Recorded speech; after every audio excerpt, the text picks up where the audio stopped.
My name is Tessa Raymond, and this story isn't just about betrayal.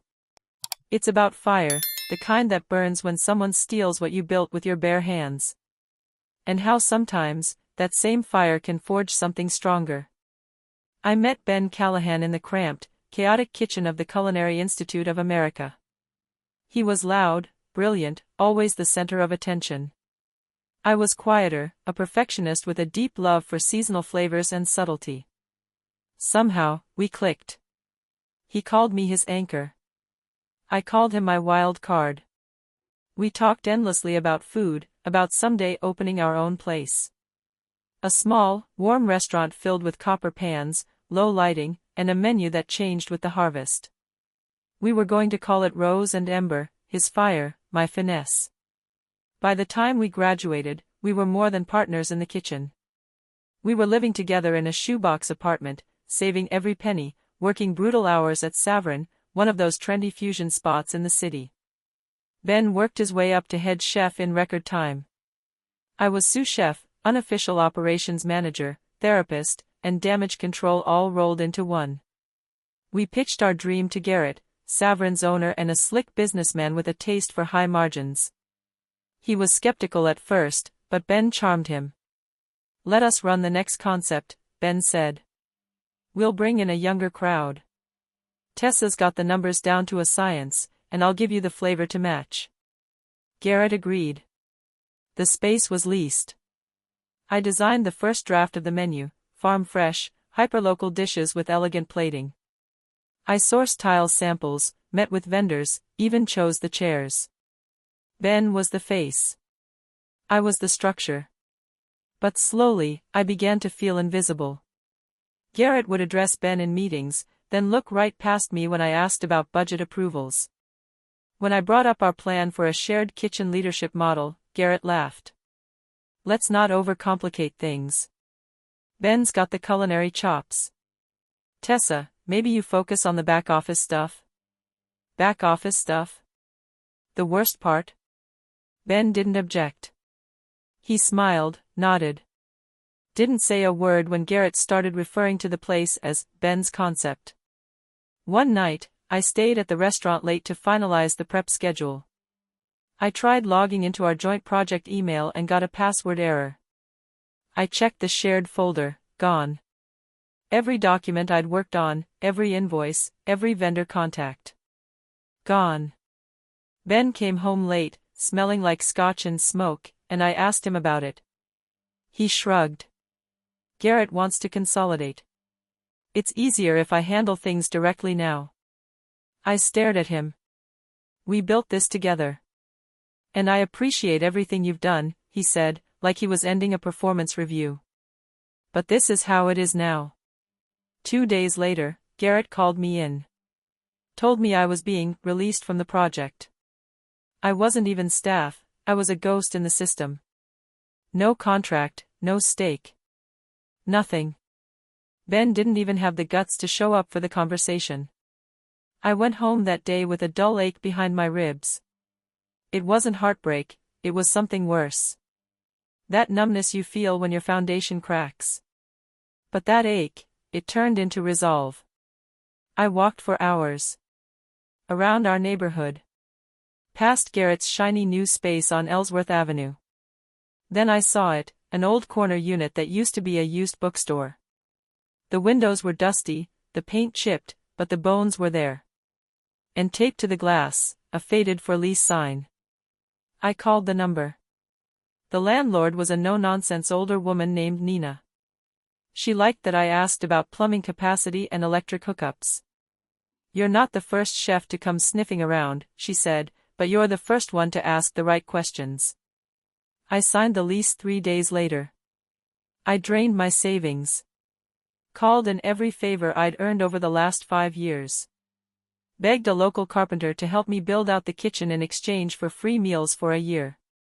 I barely slept. I barely breathed. But every dish I tested. Every brushstroke of paint I rolled on those walls. Every time I told someone, "Yes, it's mine," it fed something in me. Rose and Ember was dead. So I called it Ember. Because fire can destroy. Or it can ignite. The first time I unlocked the door to Ember, I cried. Not the kind of dramatic, cinematic tears. It was quiet. Just me, in an echoing shell of a room that still smelled faintly of old paper and mildew. I sank onto the cold tile floor, still in my paint-splattered hoodie, and let it out. Not just for what Ben and Garrett had taken from me, but for what I was about to build. The space was rough. Exposed beams, flickering overhead lights, a tiny kitchen with outdated appliances. But it had heart. And I had a plan. My budget was paper thin. No investors. No financial backers. Just the money I'd saved over 5 years and a maxed-out credit card. Every decision became life or death. Did I buy the new convection oven or use that money for reclaimed wood tables? Could I afford a POS system, or would we take orders on paper for now? I went with second-hand everything. I scoured Facebook Marketplace, estate sales, and restaurant liquidations. Found a mismatched but charming set of plates from a shuttered diner in Ohio. My best friend, Sienna, an interior designer between jobs, offered to help for free, as long as you let me do the wall mural, she said. Deal. I worked 16-hour days. Slept on a roll-up mat in the back storage room some nights. The city permits came through, barely. I built the menu on the things that felt like home: roasted squash with sage brown butter, lavender honey chicken, slow-simmered lentil stew with caramelized onions and citrus. Simple dishes, elevated. Honest. Word started to spread. Not from marketing, I couldn't afford that. But through whispers. My old coworker Matteo quit Ben's restaurant 2 weeks before his launch and joined me instead. That place doesn't feel right, he said. But this feels like something. He wasn't the only one. A former line cook of mine showed up with her knives. A retired baker down the street dropped off a tray of honey cornbread muffins and said, "You need these on your brunch menu." A local wine rep offered a consignment deal on 3 cases. Ember was becoming real, not because I was loud, but because it was honest. It was mine. Meanwhile, Ben's restaurant launched with a flashy party. Press releases, influencers, champagne towers. I watched the photos roll out on social media with a hollow sort of ache. But then I looked around at Ember, at the mural Sienna painted, at Matteo prepping in the kitchen, at the smell of roasted rosemary wafting through the air, and I knew, I didn't need fireworks. I needed people. So I did what I do best, I cooked. Soft open, no announcements. Just a chalkboard on the sidewalk that read, "Now open, home-cooked honest food." 3 people came in that first night. One of them was a regular from Savron, who blinked at me and said, "Wait, you're Tessa. I've been wondering where you went. This menu, this feels like you." I smiled so hard my cheeks hurt. The next night, we had 8. Then 12. By the end of the week, I was turning people away. And 2 nights later, as I walked outside to take out the trash, I saw it, across the street, in front of Ben's restaurant, a couple looking at their phone, then back toward my door. They crossed. "I heard yours is better," the woman whispered. I didn't even know how to respond. I just nodded, let them in, and brought them menus. 2 weeks after Ember's quiet launch, the lines started forming before we opened the doors. At first, it was 5 people. Then 10. One rainy Thursday night, I looked out and saw a family huddled under umbrellas, waiting patiently with a stroller and 2 fidgety kids in tow. That night, I cooked extra portions just to make sure they got fed before we ran out. Word of mouth, they said. A blogger who tried our lavender honey chicken posted about it. A food photographer stopped by for lunch and returned the next night with a friend from the local weekly. It snowballed, slow and steady, just like I had built the place. Meanwhile, Ben's restaurant across the street was struggling. I could see the signs. They dimmed the patio lights earlier.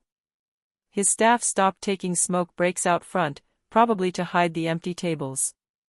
One night, I saw Garrett himself standing outside, arms crossed, watching people walk right past them and into my door. I didn't gloat. Okay, maybe I did a little. But mostly, I just kept my head down and worked. I didn't have time for revenge. I had payroll to make, reservations to manage, dishes to invent. Then came the night Ben walked in. I was in the kitchen when Matteo peeked his head in, eyebrows raised. Tessa? You've got a guest. Table 2. I stepped out and there he was. Ben.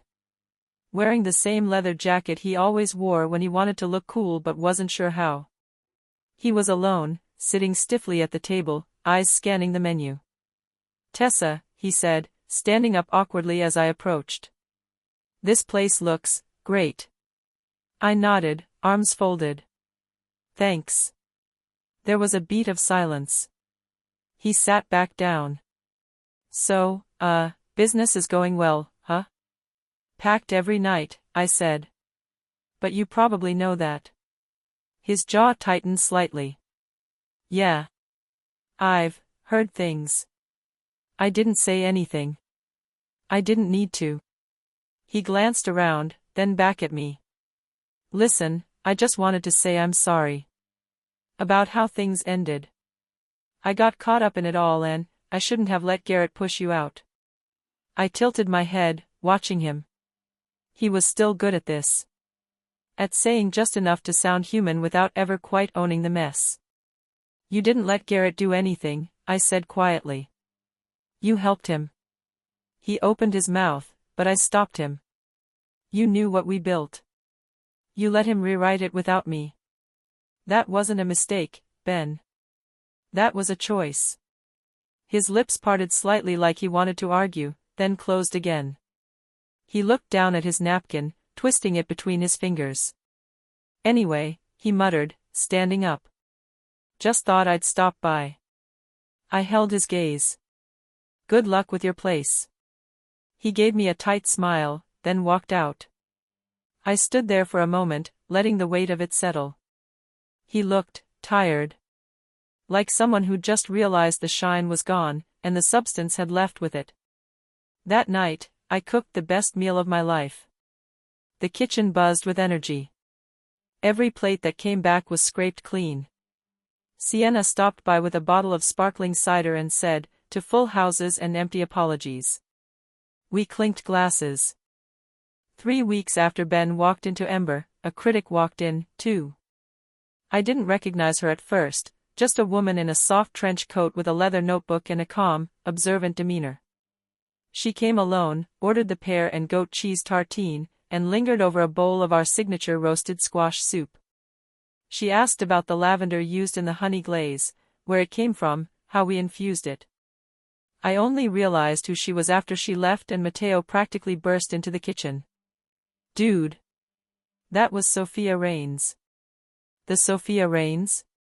I nearly dropped the spoon I was holding. The city's toughest food critic. Writes for the Forked Spoon blog and gets reprinted in Epicurean Weekly.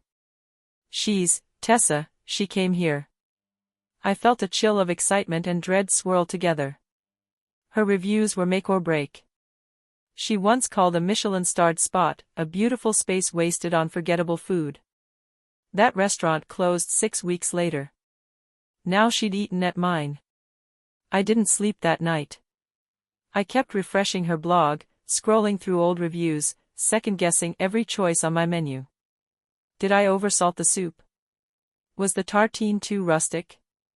Had she noticed we were out of linen napkins and had to use the backup set? 3 days later, the review dropped. In the quiet corner of Ellsworth Avenue, a restaurant has risen like a phoenix, and it's serving some of the most honest food I've tasted this year. Ember, owned and operated by chef Tessa Raymond, is everything modern dining has forgotten, thoughtful, grounded, and alive with soul. My phone buzzed so many times it nearly overheated. Matteo ran in waving his phone like a victory flag. Sienna screamed. My eyes blurred before I even finished the second paragraph. Sophia praised everything. The roasted squash soup. The tartine. The cornbread muffin I'd nearly taken off the brunch menu. But more than that, she saw me. She doesn't rely on theatrics or excess, she wrote. Instead, she tells a story on every plate, and the story is one of resilience, passion, and grit. If you know, you know. I cried in the walk-in cooler. That night, we had a line down the block. People brought printed copies of the review, asked for photos, asked if I could sign their menu. We had to turn dozens away. I added 2 folding tables and told Matteo we'd have to stagger seating in 90-minute intervals. It still wasn't enough. Garrett, I heard, was furious. And Ben? Word around the industry was he started calling in favors to get another review, this time for his place. But by then, it didn't matter. His tables were half empty. His staff looked bored. The buzz was gone. Mine was just beginning. And through it all, I kept cooking. Because that's what I do. That's who I am. But part of me, part of me liked knowing he had to watch it happen. After the review, everything moved faster. I was suddenly the chef people wanted to interview. Local bloggers, a morning radio host, even a podcast for Women Who Built It, asked me to talk about my story. I turned a few down. I wasn't ready to relive the firestorm just yet, but I agreed to one interview with a neighborhood magazine. I thought it would be soft, local, friendly. It wasn't. Halfway through, the journalist leaned in and said, "So, it's true, then? You used to be partners with Ben Callahan?" I paused, fork halfway to my mouth. In culinary school, yes. We worked together after, too. And you two were launching a restaurant together before he moved forward without you? I met her gaze. Calm. Steady.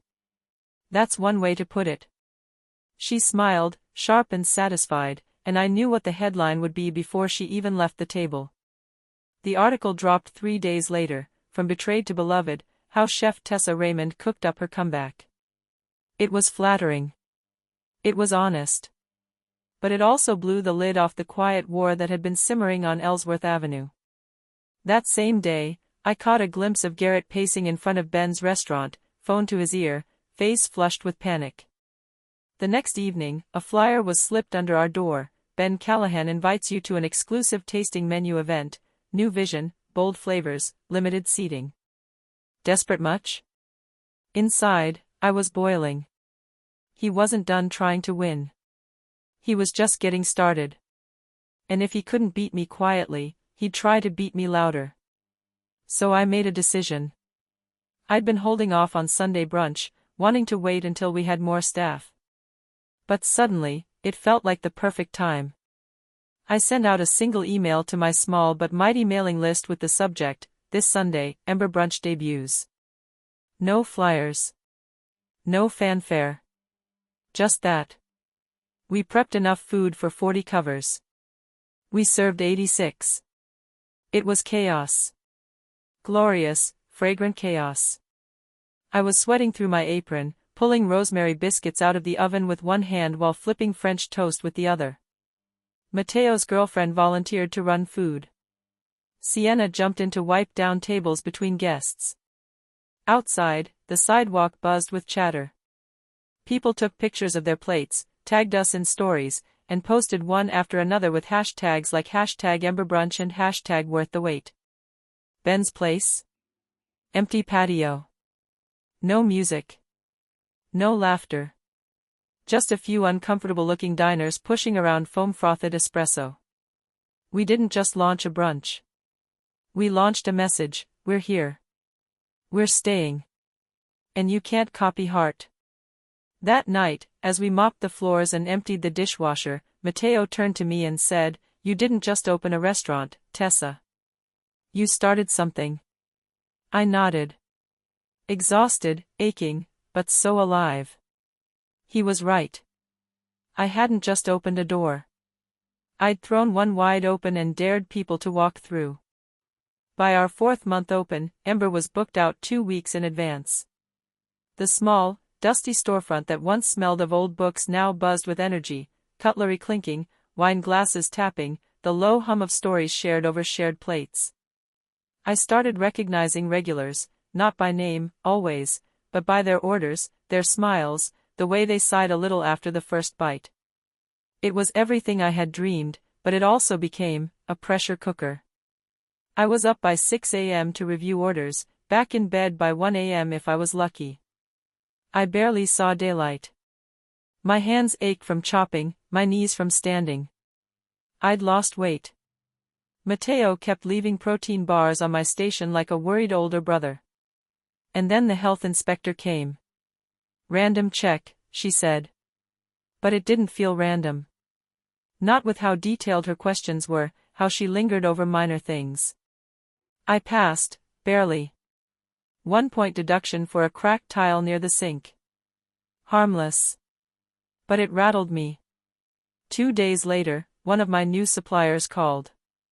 "Hey, sorry Tessa, but we're tightening our client list. Some internal restructuring. We'll have to pause your deliveries." "Wait," I said.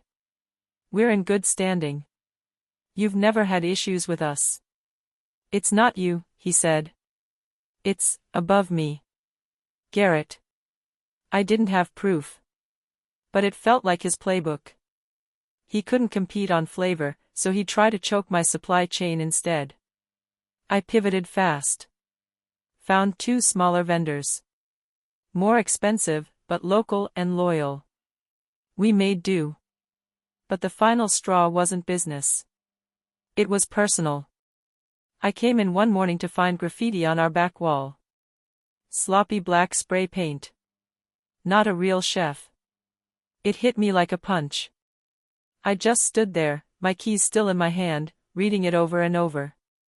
My heart was pounding, not just with anger, but humiliation. I painted over it myself. Didn't call the police. Didn't make a scene. Just scrubbed it until my hands blistered, then opened the restaurant like nothing happened. That night, I couldn't sleep. I lay on my couch, staring at the ceiling, wondering how long I could keep holding this place together with sheer willpower. Wondering if I'd made a mistake trying to do this alone. Wondering why some men got to fail upward while the rest of us had to fight for every square inch. And then I got the email. From a producer. A small TV food series. They wanted to feature Ember in their upcoming episode on Restaurants with Grit. I reread it 3 times before I let myself smile. The graffiti? The sabotage? The stress? It didn't define me. But this place, this fire, this food, did. Let them come. I didn't sleep the night before the shoot. I lay in bed staring at the ceiling, mind racing. Not with fear, exactly, but with the weight of what this moment meant. It wasn't just about showcasing food on camera. It was about telling a story I hadn't dared to tell out loud yet. The one I'd lived through. The one I'd cooked through. The production crew from Taste the Fire rolled in at 7 a.m. They were efficient, kind, and just nosy enough to make me nervous. They asked about everything: why I painted the back wall blue-gray, why I served the cornbread with whipped lemon butter, why there are mason jars of dried herbs on each table. It felt strange, having someone care about the details I'd poured myself into in solitude. Mara, the producer, pulled me aside halfway through the morning.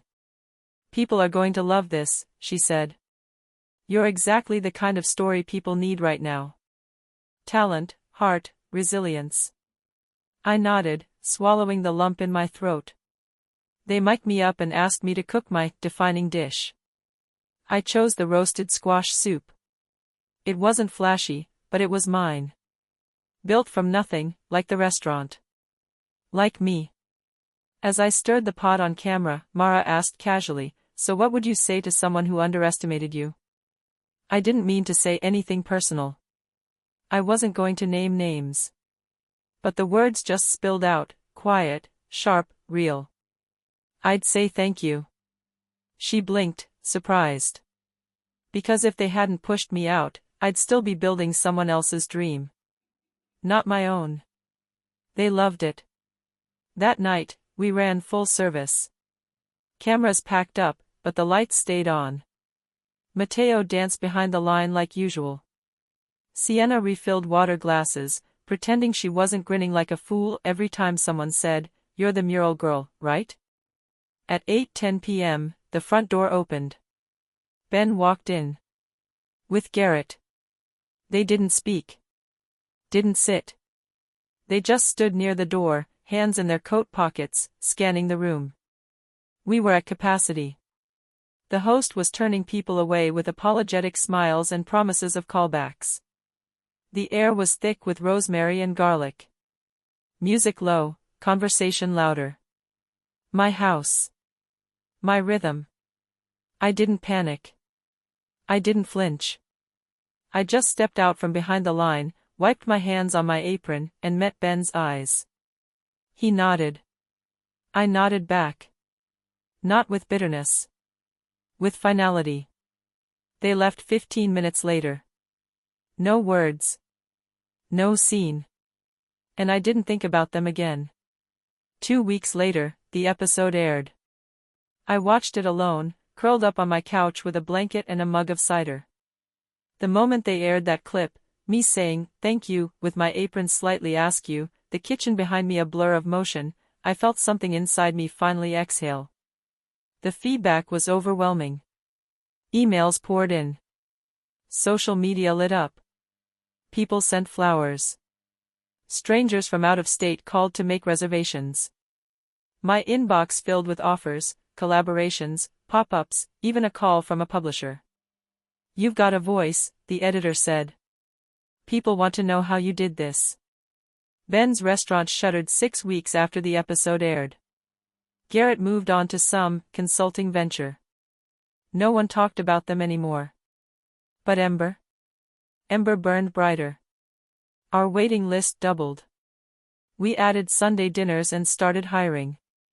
Matteo became my official kitchen manager. Sienna launched a design consultancy. Clients kept asking who did our aesthetic. And me? I stopped looking over my shoulder. I finally believed it. I wasn't Ben's assistant. I wasn't a casualty. I wasn't a supporting role in someone else's story. I was the main course. And every single time someone took that first spoonful of squash soup and closed their eyes with a quiet, contented hum, I knew. I hadn't just taken back what was mine. I'd created something no one could take away.